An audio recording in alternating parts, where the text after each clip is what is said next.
Oh, I was gonna ask. Do you think he became to the Steelers?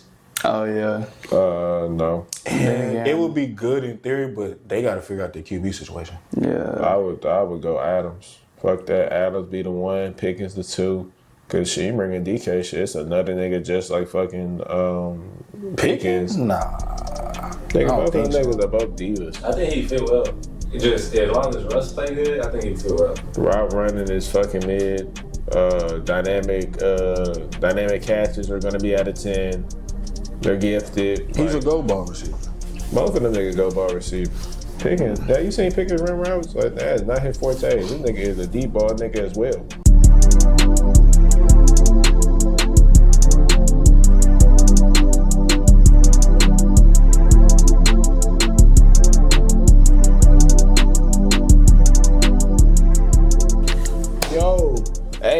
Hey man, welcome back to another episode of Check the Stats podcast. Check the stats. Kind of messed up my words, but I'm your host T Cal. Here to the left, I got my co-host Big Verse, man. Hey, new appearance. He got the blue jeans with the Vans on, bust down chain. That's my boy Big Verse. But this is sterling silver. What they say? He that big money now. Yeah. And then we got to the right, man. We got Sandman with the plan, Charger, man. We seen what happened last episode. That was some. Right. Nothing but good takes, right? Oh, absolutely. Talk about good takes.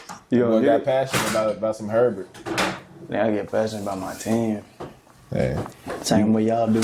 you gonna sink on that ship.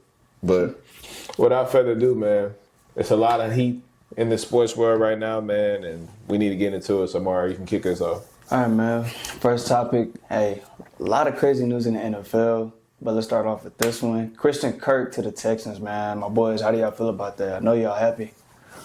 I mean, if I can say that, in a sense, I mean, I was one of the only guys. I wasn't too sold on him. I mean, I've seen a lot of inconsistent play of his, like drops is a main thing I've seen on display for him this year and the past couple of years. Kirk out of Arizona, now that's a dog. Mm-hmm. Kirk first year in Jacksonville when they ended up going to the playoffs, that's the Christian Kirk that kind of people are like refraining to. The last couple of years, Christian Kirk is, it don't really change. I feel like we're still in the same position in a sense. Obviously, a little better receiver with Tank missing a year, and we're not sure Diggs are going to re-sign. But I think Christian Kirk will be a good wide receiver 3. We still have to attack the free agent market and get a wide receiver 2 or draft, either or. But I think overall, we have at least another option for CJ to not be straight on that island with them young guys. I mean, Mechie, Hutchinson, what's the dude name that got my boy Tank hurt? I think Boyd. Nah, not Boyd. It had to be somebody else. Wasn't it the old Davis? receiver? Wasn't it y'all old receiver that landed on I his leg? don't even know. Nah, it was a young guy. His name is irrelevant. But I feel like we got another decent receiver. For sure, but we still have to attack the free agent or draft market in order for us to be true contenders or give CJ in that offense a real chance of being contenders, in my personal opinion. Yeah. I kind of agree. I'm happy with the move just off of the sheer fact of, you don't get receivers of that level of talent with 7th rounders.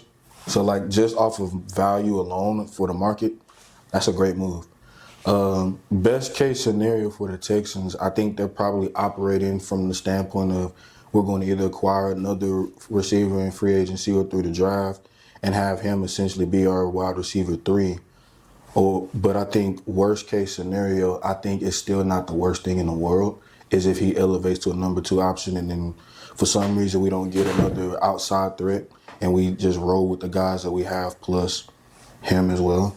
So Nico, Kirk and Mechie, and then fighting out between Woods and Hutchinson and the rest of those guys and whatever resemblance of Dalton Schultz has as a pass catcher. I think it's not a bad move for Houston. I'm expecting a little bit more soon, but as we all know, Nick Caserio, he always cooking up something in the kitchen. He been getting us lit over the past few seasons, and I expect nothing less.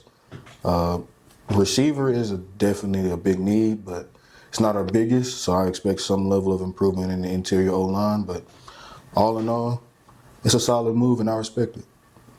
Yeah, I agree with y'all, man. I feel like it's a pretty solid move. I feel like Christian Kirk, he's a pretty damn solid receiver. He may not be that caliber that he was in Arizona, but if I'm basing it off of that, like I feel like he's like very efficient. I haven't seen him play. I haven't watched the Jags play.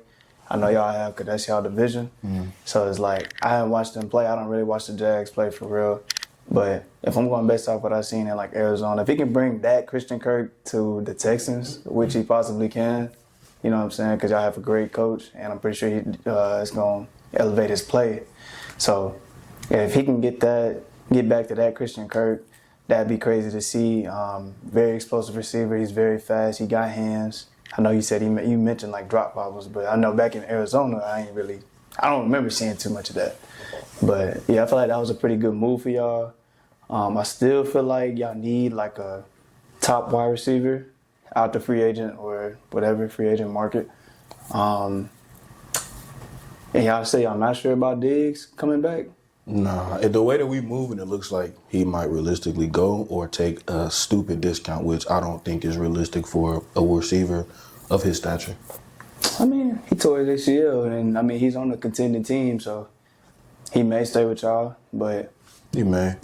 But I feel like go ahead. Oh, it's my fault. But I feel like I think it's just dependent on what Kirk can provide us. I mean, we're not expecting him to be a 1,000-yard guy. We just want someone that's going to be consistent and able to get open reliably, just as another option for CJ to use. Yeah.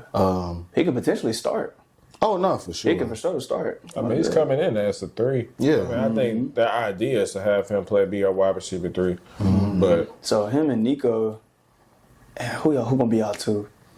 it'll be Nico, Kirk, and then we'll have to get somebody who gonna else. be y'all third? Because Tank hurt right now. As So it's currently like, constructed, if we were to not make any more moves, I would realistically see Nico and then a battle between Kirk and Mechie for wide receiver 2. Fuck no. That's his ass. Damn. I hope that's not the case, but hey. I mean, what are we hoping for? I mean, we know what it is. I mean, I guess you only see it twice a year, but as a Texan fan, as me, I mean, I see this.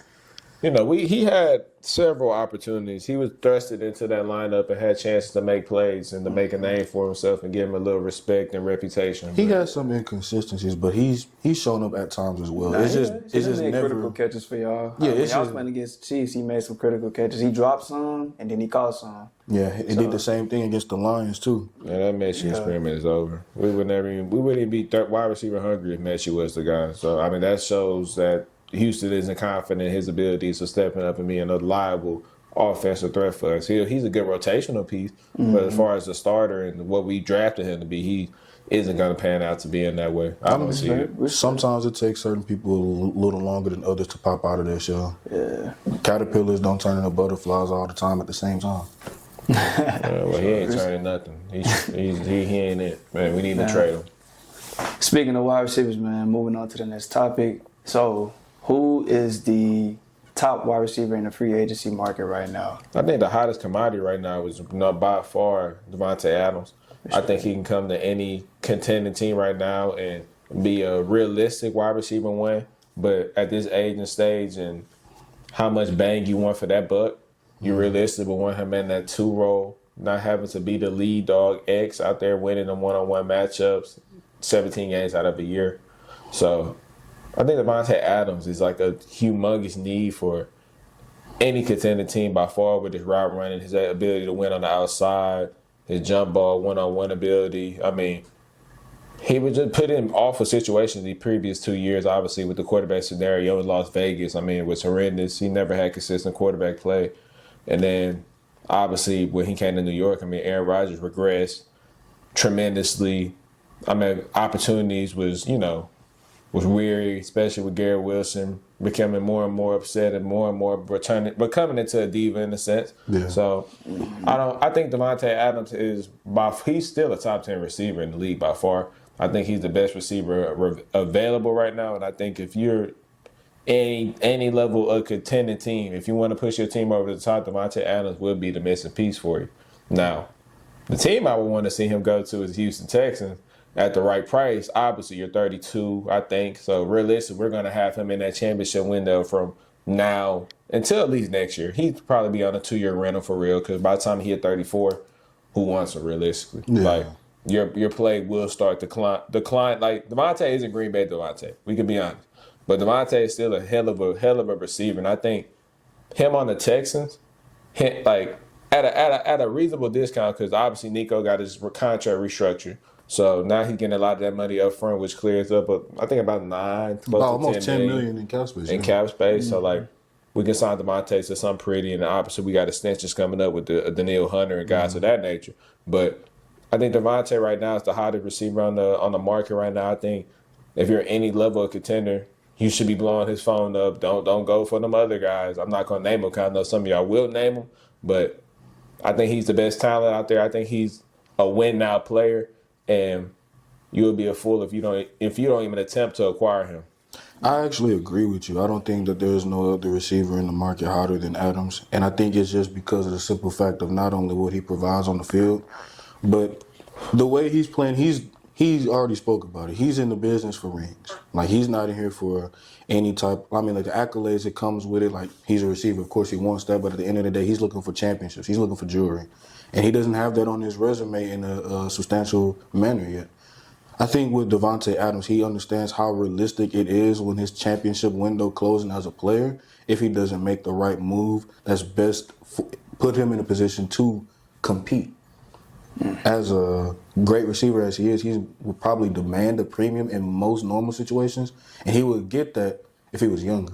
Not to say that he won't get that as he's older right now, but looking at the top tier level talented teams in the NFL, it's not necessarily a guarantee because of the fact that those teams are going to have to utilize those resources on other assets or other pieces that they want to acquire.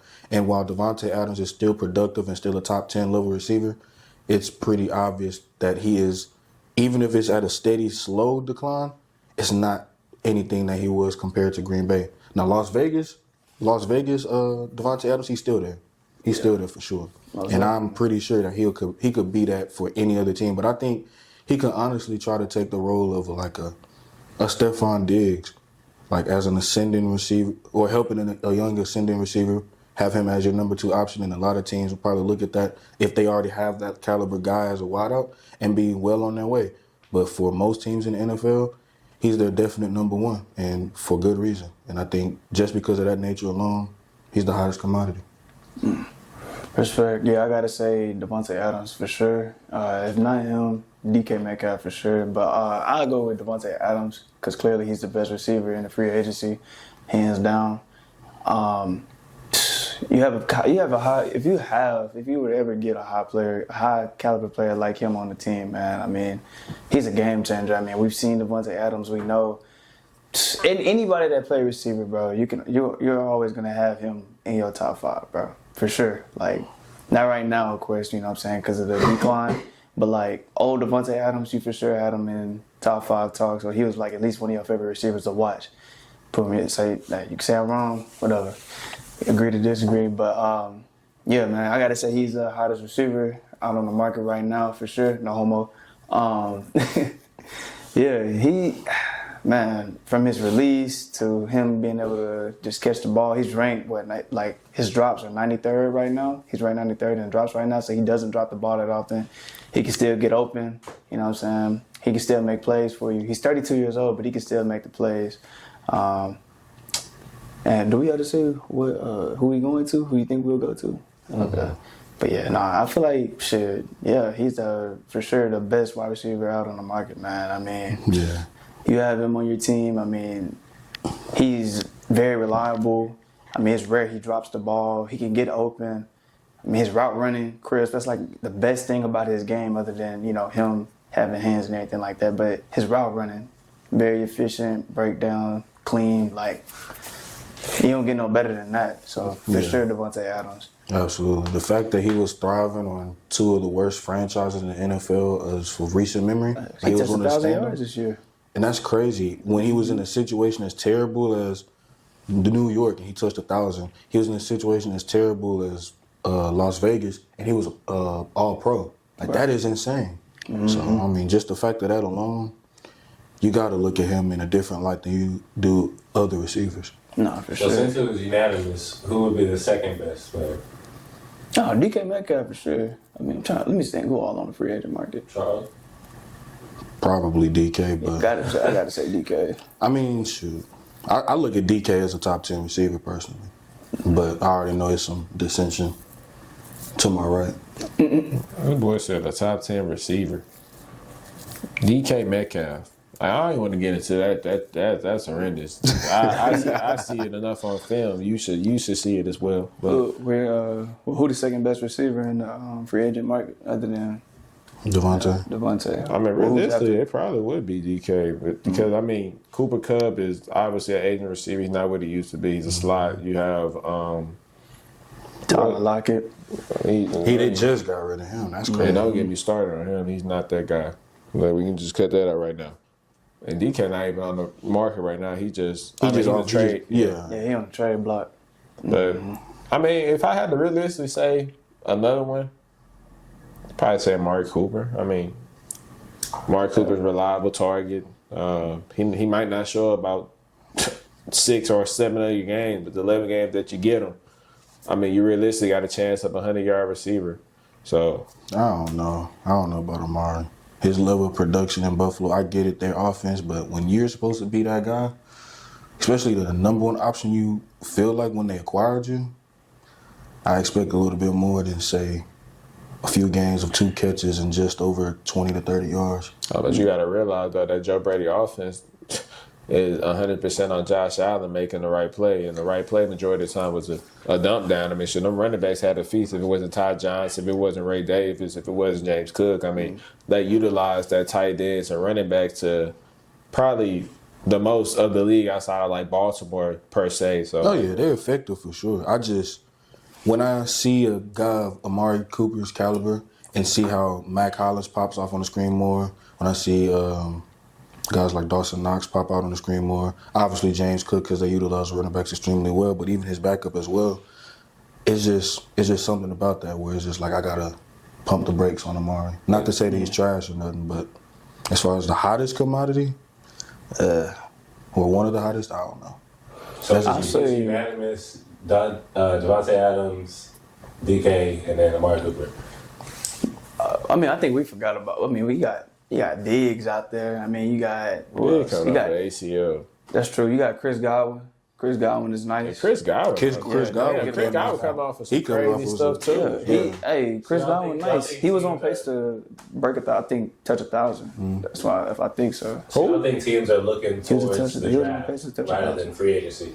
Yeah, draft is for sure. While you could get a proven receiver, you could get a receiver that you don't know much about, but he's on such a small team-friendly contract that you could hit a diamond in the rough and be set for years. I mean, shit, look at what Jamar Chase did. He broke the bank for the Bengals, but he kept them as competitive as possible when he compared them with Joe Burrow. Or combined them, I should say. You got Keenan Allen on the market. Shit, it's a lot of people. D-Hop. Keenan might stay. He might. So then you got there's a good amount of receivers on this mug. I ain't gonna lie. DeAndre, nah. Hell no. D-Hop had some flashes in that Super Bowl. If anybody looking for Houston D-Hop, hell, even Titans D-Hop, I don't know. I don't even know about that. But on to the next topic, man. Speaking of DK Metcalf, man, what team would he fit with the best? I mean, realistically, you have 2 answers here. The realistic, most likely to happen, well, I would realistically say the Chargers. Chargers being extremely desperate right now with receiver help. I mean, they had nobody really outside of Ladd McConkey, and obviously they made it to the first round with only Ladd. So you put a guy like DK out there, even though I don't think he's a 1, I don't think he's what everybody think he is. I do think he'll be a significant upgrade over whoever they have in that room by far. Yeah. Take a little bit of that pressure off of Lad. Open up the real Justin Herbert, I guess, in a sense, or not even real Justin Herbert, because we've seen a lot of Herbert, but seeing him get back to that gunslinger, throwing it around the yard, deep shot, like unlocking his full potential with a DK Metcalf type player. But the one that I'd like the most, and I think it has a decent chance if they don't hold, would be the Packers. They don't have a true dominant one. Every receiver they have on their team is really a 2 or 3 playing out of their role in a sense because they're so deep at the position. Come in a number one option in a cold city as Green Bay, Wisconsin. I mean, in the cold, you need those bigger receivers, especially with a gunslinger like Jordan Love that'll give you about 5 to 6 targets down the field. I'm saying just straight down the field. I'm not even talking about intermediate and short routes. He giving you 5 to 6 go balls. And balls that's going to Christian Watson, they're going to be going to DK Metcalf. And that'll probably unlock some of the other players that they have on their team that aren't up for contracts. You can allow them to go to their 2 position, their 3 position, and let them see if they can reach their, what's the word? Their peak. Yeah, reach their peak in their talent, being in the right spots. DK would take a lot of pressure off of that. Obviously, Josh Jacobs would put them in the on blast in a couple of interviews saying that they need a true one. And although I don't think DK is a true one, he will be the one on that team, and he'll make that receiving room extremely better. So I'll say the Packers. I agree with you halfway. The Packers, I feel like is an obvious answer because the wide receiving room is not the greatest. We had a whole debate about it, and we had different feelings about the comments made about that receiving corps. But one thing we can all agree on is like it can get better, and with DK Metcalf, it will get better tremendously. That's a true number one. Not to say that those guys can't develop into number one receivers, but I mean, who's to say time won't tell? But with where DK Metcalf is right now, I mean, he was a one for Seattle for a number of years, and even though they haven't done nothing as of late, anything crazy, they were a fairly productive team because of him, or at least in part because of him. Mm-hmm. I think the other team, why not see DK go across to the other side of the country and relieve pressure off of somebody else? How's that going there, dude? Who you think I'm talking about? Dallas. Hell no. I was gonna say, Lord. Nah. Dallas already got their one. But I'm thinking about him going to a team that potentially doesn't even have a number one receiver. Oh. Why not Buffalo? I mean, I'm not opposed to it, but I mean, you still got people that you got coming up on that tab that you're going to have to pay. So therefore, it's not going to be like you can just, and mind you, his asking price is a first round and a third round pick. And obviously, DK Metcalf is nowhere near the player to even demand a second. Like, a third is really pushing it for DK Metcalf. Like, it's a reason why he's available. And I don't think it's partially because of his money, him asking for $30 million. I think if Seattle valued him like any other star receiver would be valued by a franchise, they'll end up caving in and giving your money.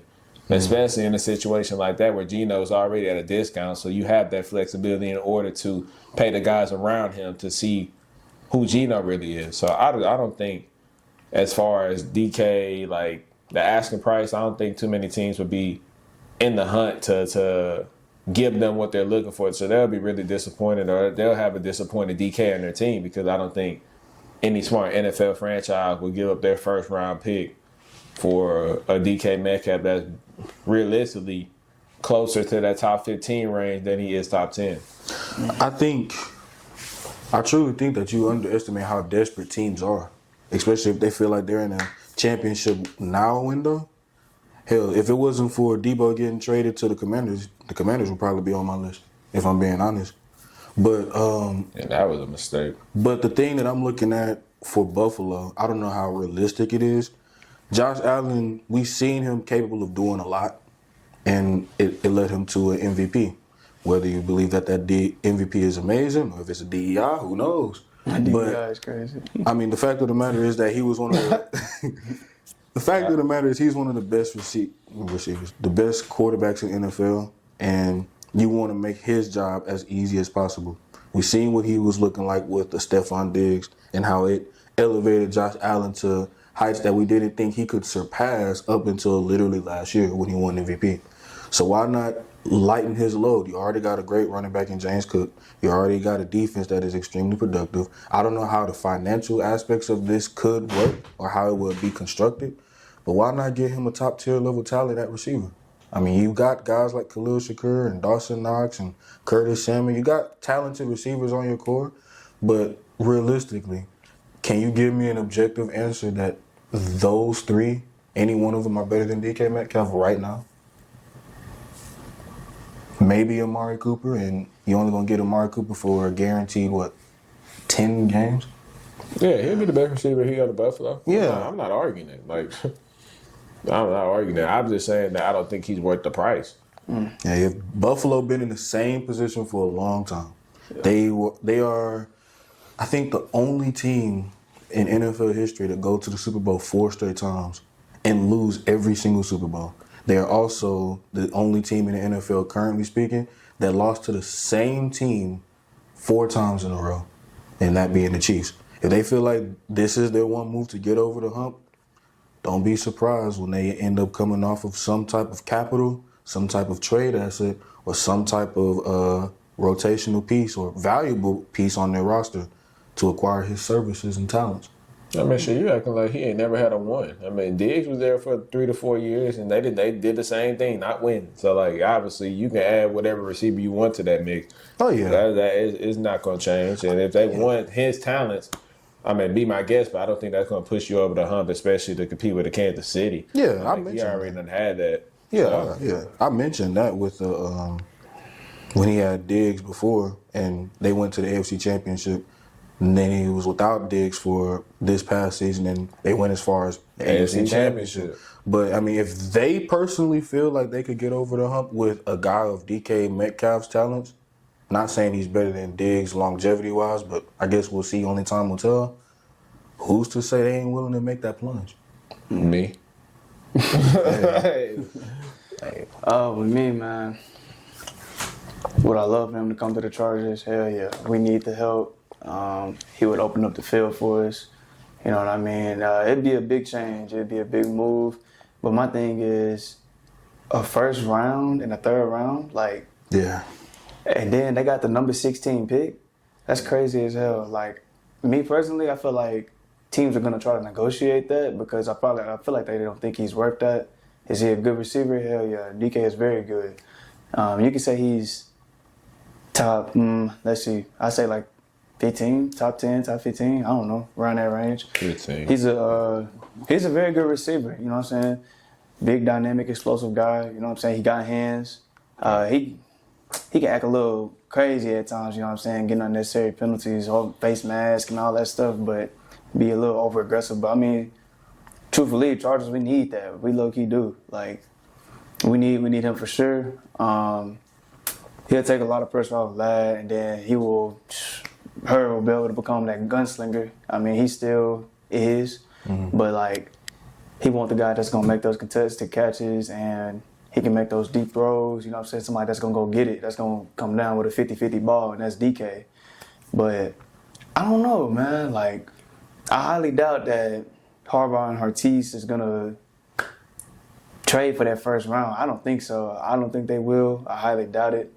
To me, they seem like they know what they're doing. I mean, we seen in previous draft. I feel like that was like a B plus, A plus, A minus. So you don't think it's realistic at all for y'all? What, to get DK? Yeah. I feel like they'll try to negotiate with them for like a second round or maybe a third round. We got 11 picks.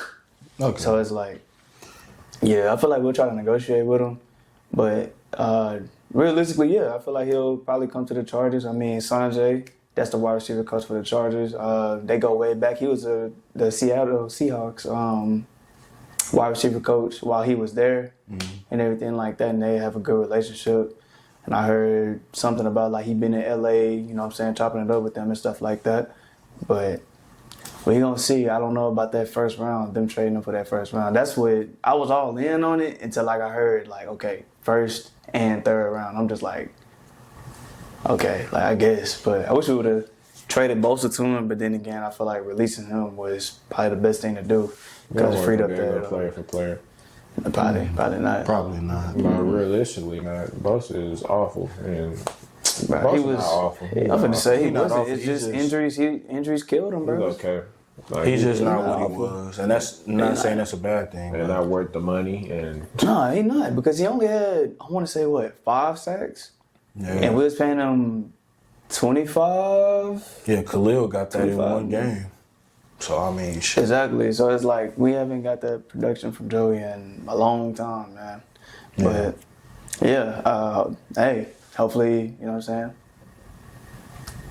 That's it. Oh shit. Hopefully he can play the Chargers. My bad. Pause. Are you subscribed to Check the Stat Podcast, man? While we on this pause, you make sure you go on that YouTube link and you subscribe to Check the Stat Podcast, or you gonna make my boy Maury sad, man. I'm gonna do something crazy. All right, man. On to the next topic, though. Hey, we see the Chicago Bears are making moves. So, what are y'all expectations for them this season, this coming season? nothing short of a playoff berth. I mean, quite frankly, Ben Johnson to kind of building that team, how Detroit built their team.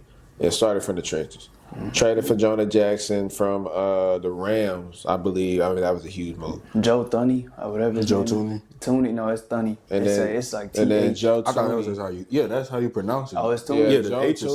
silent. Oh, my fault. Shit. Nigga said Thunny. Shit. That's what that that's how it's spelled. My Nigga bad. said Thunny. That was crazy. But My bad, bro. Joe Tooney to the Bears was humongous. Sorry, Mr. Tooney, my bad. Tooney is an All-Pro. He played with Brady and Mahomes, so you know the amount of Super Bowls and his, his cachet gonna speak for himself. Chiefs But line finna be shit. bringing him in Yeah. and Jonah and Jackson as well, I mean that's gonna be. Game. Caleb Williams gonna actually have a second to breathe and make a read, and Caleb Williams is already a talented quarterback. I seen from year one that he had ability, although in an awful situation. He grew too. So imagine a year of Caleb Williams with decent pass protection, with obviously a year or two of Roma Dunze, and hopefully, obviously, we're expecting him to progress, not regress. Yeah. And a DJ Moore, who's obviously showing once you give him the ball and targets, he's a hell of a receiver. So I think realistically, a wild card game at bare minimum would be their ceiling for next year. But we seen it last year. We see Jaden Daniels lead that Commander team to the playoffs, and we had no expectations of them being any type of realistic contender. So the NFC, I mean, sure, there's different teams every year. The AFC is really kind of like, The bread. you know and what butter. you're going to get. Like the Chiefs are going to win the AFC West every year. The Bills are going to win the AFC East every single year. The North is kind of up for grabs realistic between 3-team race. And sometimes Cleveland is in that race in a sense, depending on the year. And the South it's been us last 2 years. So you kind of know what you're going to get. NFC is so unpredictable. So you always, somebody has a chance in that division every single year. So I realistically think that, who are we talking about? The Bears. Yeah, I think the Bears in that division, low key got a little. Yeah, I needed a little refresher. My bad, folks. But I realistically think the Bears, with Ben Johnson coaching them, and obviously his personnel changes and the team that he's building and orchestrating around Caleb Williams, I think they'll be a viable, not contender, but they'll be a scary wild card team for next year. I think realistically, Chicago is in the position in the NFC North where everything in that division this season was just unprecedented. They had 3 teams in that division win 12 games. They had 2 teams in that division win 14 games. They had a 5th seed in the NFC that had 14 wins and a 7th seed with 12 wins on the road for a playoff game. And they had 11. Shit, 11. I mean, still, even with that being said, that's a lot of damn wins for a team that went winless in their own division and still found a way to win double-digit games. Do I realistically expect that to happen? No. Honestly, I expect Chicago to, at worst-case scenario, to be 3rd. I Who's can't. going to be 1 and 2? I think you see a slight regression from the Lions because we don't expect them to get 14 wins, but I think they'll be fighting for the number 1 spot. And 2, historical purposes, I got to give it to Green Bay. But I don't know what we're going to get from the Vikings in terms of, because I mean, while they are a good franchise, I don't know what I'm going to get from Sam Darnold. He left a bad taste in my mouth, and that's pause. And that's even with that being Hey, said, bro. Hey, They bro. supposedly talks that the Raiders trying to get him. yeah, but okay, if that's the case, then I got nothing but respect for J.J. McCarthy. But I mean, we haven't seen him play a full NFL season yet, and that's because of the injury that put Sam Darnold in that position. So I would expect that one of those top dogs in the NFC North is going to slide down, and I think the Bears could take their place in 3rd place. You can expect a progression from not only Rome Odunze, but Caleb Williams. I mean, shit. He's going from Matt Eberflus to Ben Johnson. That's a hell of an upgrade to go from a dude that didn't know when to spike the ball in one of the most televised regular season games in the world to a dude that got trick plays of faking fumbles to throwing touchdowns or throwing fade routes to backup tackles. You know what I'm saying? Or flea flickers from 2 wide receivers. That's crazy. I think the level of creativity they could get on the offensive side of the ball with the capable of weapons that they already have, the likes of Cole Kmet, the likes of DJ Moore, the likes of Rome Odunze. If Keenan Allen returns, who's to say? I think a revitalized run game is in the works as well. And their defense, the culture is kind of similar to the Ravens. They always been good on that side of the ball. So I think realistically, Chicago they are due for an upgraded season, and I think that they'll get it. Now, will it lead them to the playoffs? I don't know, but I guarantee you they won't lose 10 straight games again, and I guarantee you they'll have more than 5 wins. Respect. Yeah, I expect a huge improvement from the whole entire team next year. I mean, defensively, they were pretty damn good. I had been saying that. But offensively, yeah, they done picked up some guys on the O-line that are pretty damn good. Y'all just named him Tooney, whatever his name is. And they also picked up the tight end out of Miami, the Dolphins. I don't know how you pronounce his last name. Smythe? Is that how you say it? Smythe. What's Smith? But I don't know how I you think say it's his just name. Smith with a Y, bro. Everybody got these little complicated ass names. Chill, Okay, Big Versi. might be. But yeah, they got the tight end out of Miami from the Dolphins. It's like Jason with a Y. Oh, I mean, I can read that. But I can't, all that other shit, hey, it looked like it. Hey, that shit right there is crazy. But yeah.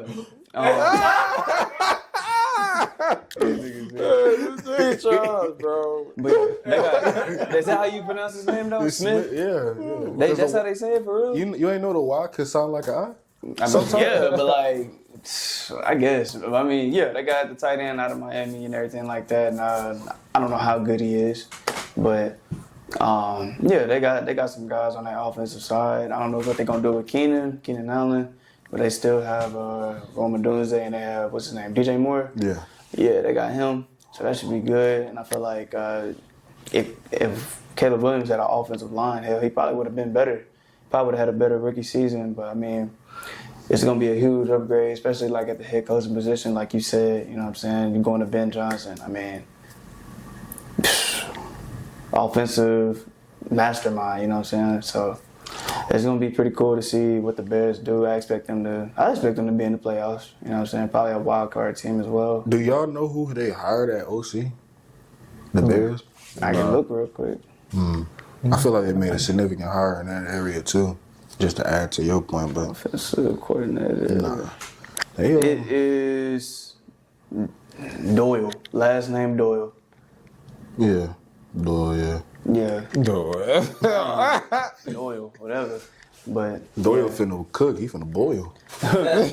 but I expect them to do pretty good. You know, huge improvement from this past season. So Yeah. hey, show me some Bears. But Shout out Shot Town. moving on to the NBA, man. We see the West is getting crazy, man. So who is the scariest team in the West? I think realistically, And obviously, I'm a Rockets fan, so I don't like to admit it, but I think Los Angeles Lakers. I think it's the Lakers. First off, the Luka Doncic inquiry. I mean, that's humongous. That's everything. That's the biggest deal in NBA league history. You're getting arguably a top 2 player in the league for, I wouldn't say aging superstar, but you say AD's a top 12 to 15 player for sure. The Lakers, LeBron is actually able to play off the ball for the first time in his career where he can trust the other ball handler that he has outside of, Kyrie Irving, things of that nature, but Kyrie's more of the 2. Luka can run the show, take a lot of that offensive prowess off of him where he doesn't have to play on the ball. He can play off the ball, off screens, a lot of catch and shoot opportunities, reserve his energy for the defensive end. Obviously, he's been a way better defender in the previous month or 2 since the Luka Doncic acquiring. Yeah. LeBron just won Player of the Month, and he's 40 years old. I mean, I think we got to take a moment and to acknowledge his greatness. I mean, that's ridiculous. 40-year-olds not supposed to take. He did just touch 50. Yeah, 50,000 for sure. I mean, obviously we knew it was gonna happen. LeBron is, he's on that goat mountain for sure. LeBron career when it's over will be a documentary, and then another one because it's been so damn long. We don't know when he's gonna stop. It might as well be a TV series. But I think the Lakers are dangerous because they're able to play that style of offense that a lot of teams want to play, and the lineups that they want to play, but they don't have the right personnel.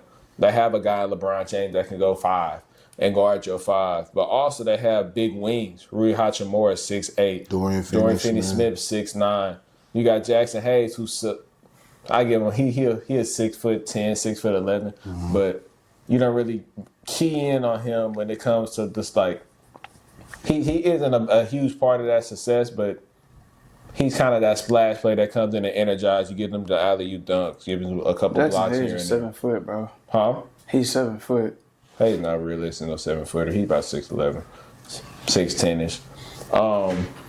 But it's a style that they're playing that's it's swarm. It's like it's annoying. It's a gnat. It's always somebody swinging at you. It's a guy in Jokic, and I would say the Nuggets would be the bigger contenders, but obviously I'm seeing JJ Redick in his game planning.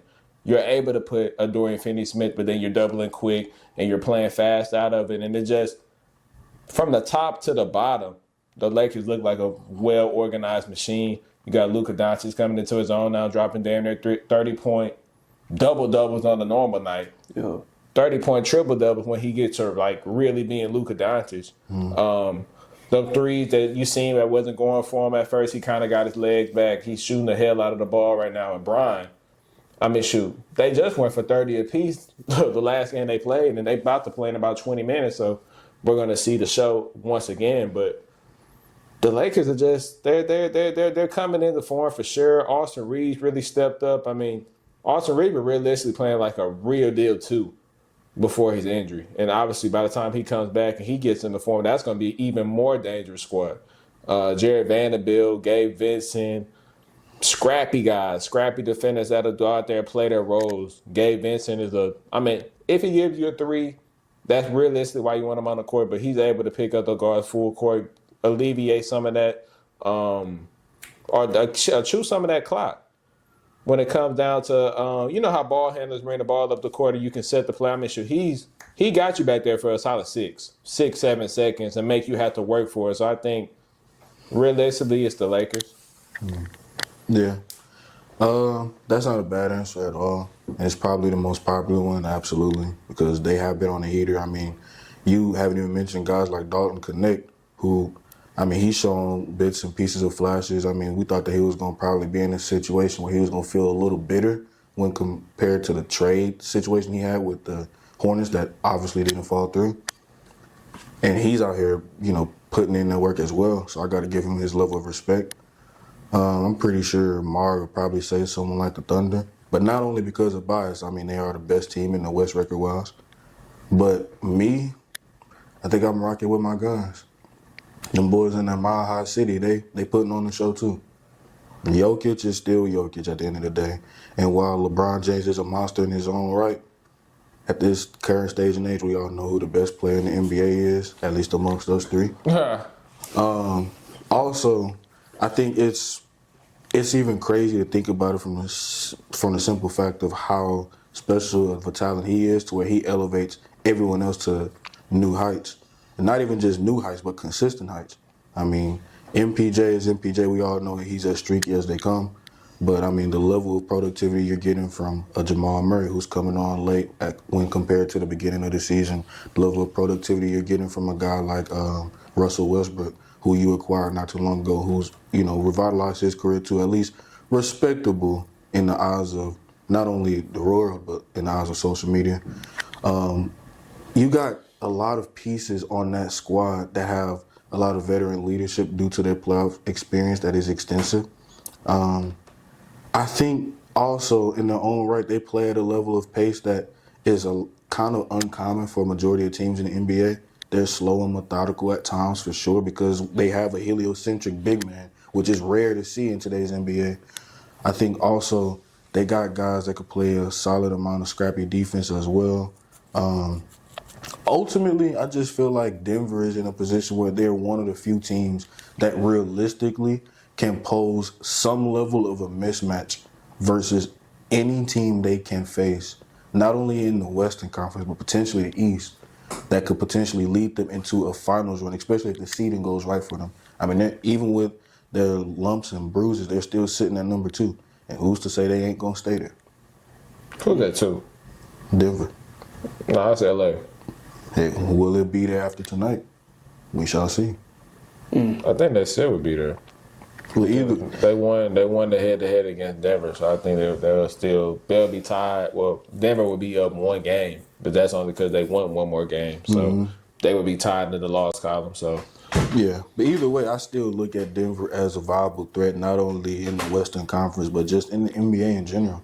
Like, that is a scary team, and we kind of looked at them in a different light after they lost to Minnesota in such a shocking fashion. But, I mean, the fact of the matter is, when you got the best player in the NBA, you are capable of doing so many different things on the floor that can elevate your team to heights that just seem insurmountable when compared to the rest of the NBA teams. Respect. I like both of them answers. I do. You can say the Lakers, they one of the best defenses in the league. You can say that Mile High City, goddamn Jokic now, the Nuggets. I mean, those are cool answers, but you already know who I'm going to say. All bias aside, I'm going to say my Thunder, and that's the most realistic answer on some real shit. Because, I mean, bro, do y'all know that we rank number 1 right now in steals? 10.8. Like, we have the second best defense in the league right now. And that's crazy. Youngest team in the NBA. You know what I'm saying? You got Shea playing out of his mind. Then had several 50-point games. I mean, shit, you got J-Dub, he coming out, dropping 20-plus a night, you know what I mean? So, yeah, everybody playing pretty damn good, you know what I'm saying? They handling their business. I don't see no reason why we shouldn't make the finals. Realistically, the only team I would be afraid of is the Lakers because they're like the perfect team in my eyes. They really are. But I'm going to go with my answer. I'm going to say, yeah, OKC, the Thunder, man. I mean, shit. And they on I forgot what win streak they on right now. Nah, it's long. It's One. Bro, they on like a 13 game, like a 10, like a double That's the digit. Cavs. No, it's us. We're on a win streak. So are the Cavs, but we are. I mean, a hey, team. I ain't discrediting you. That boy Dagenau got y'all right. On a 5-game win streak. We on a 5 game? You sure? Hey, last time I checked, it was double digit. But yeah, they on a 5-game win streak, whatever you want to say. This nigga here. See how we whooped y'all ass the other night. So, Bro, we said so many people. do that. We said so many people. we supposed to do that. Here they go. Now they wanna. Now they. That's cool. Hey. We will. Y'all got that boy Min Thompson. His ass should have been holding Shea. He wasn't gonna be able to, but shit. Nah, I'm playing. But Yeah, we know. man. I'm gonna go ahead and say OKC, man. That's a pretty damn good team. They just got to come with it in the playoffs. Everybody does. If they can play like how they're playing in the regular season, like I know Shea will, you know what I mean? But if everybody can elevate that play, you know what I'm saying, play how they playing right now, because I know it get real in the playoffs. Yeah. They should most definitely be a team to fear. You know what I mean? That's a very good team offensively and defensively. Yeah. So look out for the Thunder. Shea might get him one, MVP. Yeah, he's playing at I hope so. He should get it. I hope so. It's only a 2-man race. Jokic and him. Yeah. Their defensive rating is 105.9. No, I mean when you got that many, Defensive rebounds, when you got that many big bodies on the team that are rangy and athletic as hell, I mean you're gonna be spectacular on that side of the ball. That's crazy. They rank first in the league in steals, but they scrappy as fuck. Yeah. They really are. And for people that be discrediting Shea for him getting to the free throw line so much, He's a driver. Like, but he it's not goes to the even. rack. I mean, hey, What is it? free throw. Hey, free throws is free throws, but flopping, we learned that from all the years watching James Harden. It's an art to it. I mean, exactly. He's all right. He does lead the league in made free throws, bro. But he makes 90% of his attempts. You know what I'm saying? And he rates second from scoring from the field goals alone. Like, I don't know, bro. The Shea hate has to be. Niggas just be hating on everything. Like, niggas still hate on LeBron. Like, you know what I'm saying? Like, that shit. Niggas be pissing me off with that shit. Hey, if you ain't got nobody that's gonna hate you, then you Hey. ain't great. You ain't great enough. That's true. That's So, true. hey. But on to the next topic, man. So, my bad, I got some crazy mess. Which player is under the most pressure heading into the postseason for the NBA? Quite frankly, for me, I think it's John Morant. John Morant, obviously his all-court stuff doesn't need to be discussed, but it was pretty dumb and pretty bad at the time. And his injury history. I mean, Ja, you don't know if he's going to be on the court half nights. Now, it was a time 2-3 years ago we seen John Morant, and John Morant was arguably a top 10 player in the league. He won Most Improved, obviously, with the second team All-NBA, leading his team in the second round before he unfortunately got injured against that Golden State series. But before he got injured, he was averaging 35. I think his athleticism took a slight decline. And we don't see a lot of those highlight dunks. We don't see a lot of those explosive plays that we've been accustomed to seeing John Morant notorious do for the duration of his career. So I think John Morant has taken a step back, and hearing his name is coming up in potential summer trade talks because obviously he's going to be coming up on that contract pretty soon. And Memphis might not be 100% invested into giving him the likes of over $300 million on his next contract. Supermax talks. Yeah, so that would be the type of talks that he would be in. And I don't think that he's the level of player right now at all to he missed, he sucks. I don't think he's the level of player that he was at his peak to have that level of security if he has a good series, if he has a bad series. He's kind of in that prove-it year because obviously Jaren Jackson is coming up on the contract and it's going to be a very hefty one. Obviously, we've seen it was about $345 million if he wins Defensive Player of the Year, which is insane. I don't think he's that level of player to deserve that level of money. Don't he already got one? Yeah, but if he wins another one, the price goes up and he can ask for the absolute max, and I don't think he's a max player. But John Morant, I think he's under the most pressure. I think if he doesn't perform, he has the realistic chance of being moved in the summer, whether, people want to believe me or not. I mean, only time will tell. But I think this is a huge, huge, huge postseason for Ja.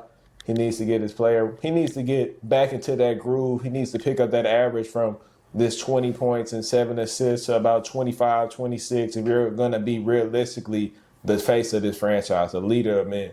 And you can't go nowhere with an undersized guard that's a shooting liability. You can only go so far. We've seen those stories phase out with the Derrick Roses, with the Russell Westbrooks. I mean, only time tells with these short guys that never develop jump shots. So Memphis realized. D-Rose, he developed that mid-range game. It was that damn The ACL. game was evolving. Like they was gone were the days of long twos and into the dawn of the era of the three ball. He got better at shooting threes too, as he Oh yeah, for sure got older. he did. For Yeah. sure, he did. Oh, Derrick Rose? Yeah, he he was was in so good. I'm not Minnesota. saying he was one of the. Yeah, he evolved, He but got it was too better. late. Yeah, it was. That extended his career. That's a plus. Shoot, for me, it ain't too many options. Ja Morant is a good one, so I'll go a different direction. I'd say Giannis. And the only reason I say Giannis is because when a guy of your stature is in a position of power in your franchise where you're essentially controlling that much for what they're capable of doing, it's kind of hard to see how much cachet you should demand if you go into your third straight season with a first round exit. The first time around, we did not expect the team that he lost to go to the finals. I mean, for as talented as that Miami Heat squad was, they were an 8 seed for a reason, and they were the first team in NBA history to go to the finals, not only as an 8 seed, but as a play-in. Granted, the play-in hasn't been around for that long, but I mean, the fact of the matter is, you lost to a squad that you are supposedly better than on your own home court with home court advantage. So just off of that alone is insane. Last year, we gave you a little bit of grace because you were hurt, but to be honest, we should be taking some of that away because when you acquired a star-level player that you've been demanding all along, for whatever you may look at Damian Lillard as, he's still an elite-level shooter. He's still a great guard. He's still a great one. And while he may not be the version that he was in Portland, a lot of teams would be very grateful to have him in their roster. And you were blessed to have him on your roster. Granted, who knows what would have happened if you went up against the Indiana team fully healthy. But regardless of the matter is, this is another year where we're wondering if the Bucks can potentially make a finals push. And if there's anything similar to what we've seen over the past 2 seasons, then for Milwaukee's sake, the season is a failure. You got another year invested into the Giannis and Dame experiment, and granted, this is going to have a little bit more substance because now you expect them to have some level of great chemistry with one another, and I've already heard rumblings that it's still not the greatest in the world because you would expect that to be a great pick-and-roll duo, and you see both of those guys doing their own thing in terms of isolation. So just off of that mesh alone not working the way that you would fundamentally expect a guard and a big to, coexist, you gotta have some level of staying power, and that staying power would be a deep run in the playoffs to justify the move that you ultimately wanted to make. And if that doesn't do anything to at least a deep round playoff appearance, potentially third round, worst case scenario, game 7 in the second round, then what was the point of the move? Because we still hearing rumblings about Giannis wanting to leave. We're still hearing rumblings about what the Bucks are willing to do just to keep him on the roster and keep him happy. You do what you got to do for your star players, but at the end of the day, if you ain't bringing in the results, then that seat is only going to get harder and harder for him, not in terms of him getting released or nothing, but just in terms of the level of scrutiny he's going to get from not only himself, but the masses. So I just feel like, in my opinion, it's Giannis. I'm gonna be honest. I'm not even sure how to answer this question for real. I ain't really had anybody in mind. Can you elaborate what you mean on this question? What? Who has the most pressure? Yeah, postseason, going into the playoffs, basically. If you don't perform, it's going to be massive changes. Or at the very least, you're going to go through hell in the offseason. Okay. Would you say Jalen Green? God, no. He ain't never been in the playoffs. Oh, that is true. I'm going to be honest. I don't... You could say... Jason Tatum? No. He just won a championship. Yeah, he just won a championship. That'd be stupid to say.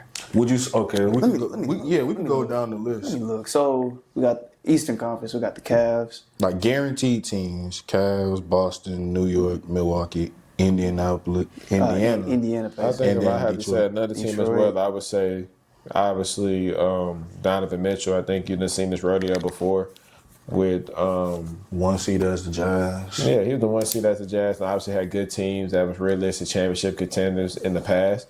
So I think if Donovan Mitchell doesn't perform again this year, which obviously last year in that Boston series, he did come and show up, show out.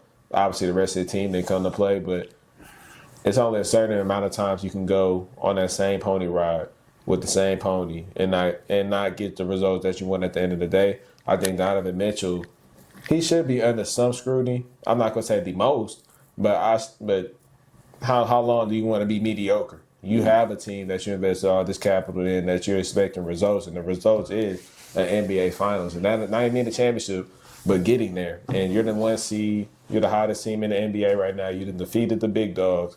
So we expecting results. Would you feel that Shea is under that level of scrutiny? If he's playing this excellent and he was to go out in the second round again? They went out in the second round last year? Mm-hmm. I thought that was a third. That was Dallas. Third was Damn. Dallas versus Minnesota. Damn. Okay. So would you feel like Shea would be under that microscope? Like, I mean, but Shea, he performed in the playoffs last year, though. hey, when you that guy, performing don't seem good enough if you don't get the results. I mean, hell, you look at LeBron in the finals all these damn years. Yeah, I mean, you can. I guess you can make a case for Shea, but I mean, he gon' hoop in the playoffs, bro. He gon' do his thing. He showcased it last year. I mean, shit, he's on the MVP race right now. He's leading the MVP race right now. So I mean, if you don't show up in the playoffs, then it's just like you just pulled a Harden, basically. Like for him. But you see what type of scrutiny Harden was getting when he was constantly losing to the same team or not making it to the finals. Nah, I feel like Shea. I feel like he's straight. You know what I'm saying? I mean, it's gonna be what? This is gonna be his second time going to the playoffs. Nah, he been with the Clippers too. Nah, but like playing, like leading the team. Oh, You know, yeah, this yeah. time he's leading the Thunder. You know what I'm saying? So Yeah. this is his second time really going to the, well, what you want to say, like third, fourth, because of the Clippers. In general, probably this will be his fourth Yeah. or his third. But like leading wise, this is his second time. Yeah, leading wise. Leading, this is his- yeah, leading the team Oh wise. no, he been with the Thunder too. Yeah, he was. No, before he was a leader. Like he went there with CP3. The Rockets played So, with right. him in the I mean, bubble. That is true. I'm just going from a leading standpoint, just like being the main guy on the team, you know what I'm saying? Because everybody y'all named are like The main the guys. top guys on the team, you feel me? So leading this Thunder team, yeah, I mean, this is going to be his second time going.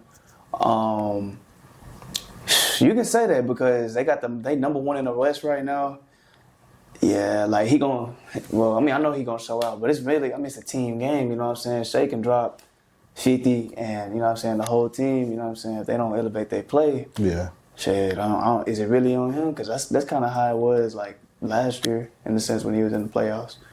Like, he was going crazy, but, like, team just wasn't elevating their play, honestly. I think it was just the standpoint of like y'all didn't necessarily know what to do against that offensive juggernaut that was Dallas. Even with as good as a defensive team y'all were. That's because who do we have holding him? Lou Dort? Mm-hmm. Yeah, Luka was. But then who did you have to take care of Kyrie? I think Shea was guarding Kyrie, if I'm not mistaken.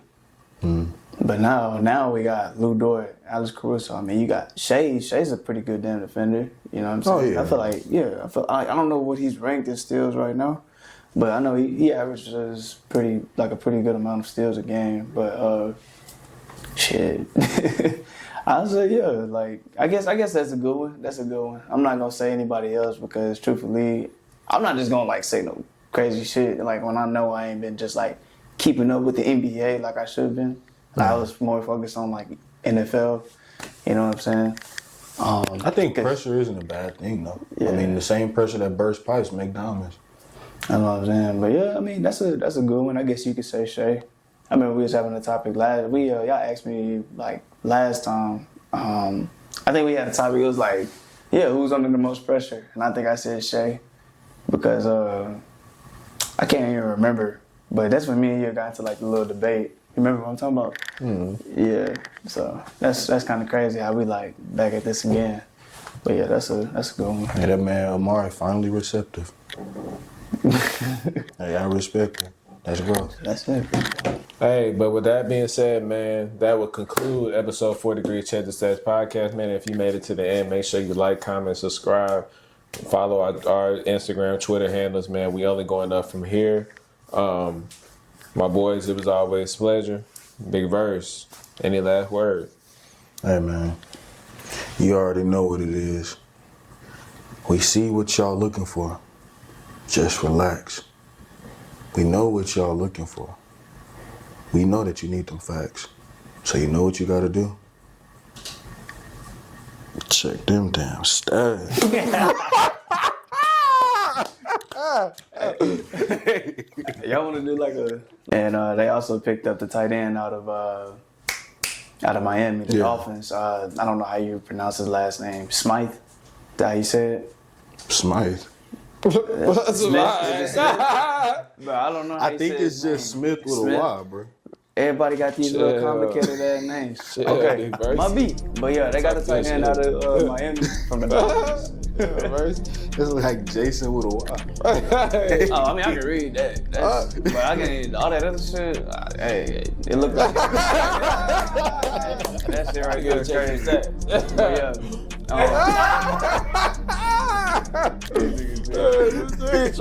Bro.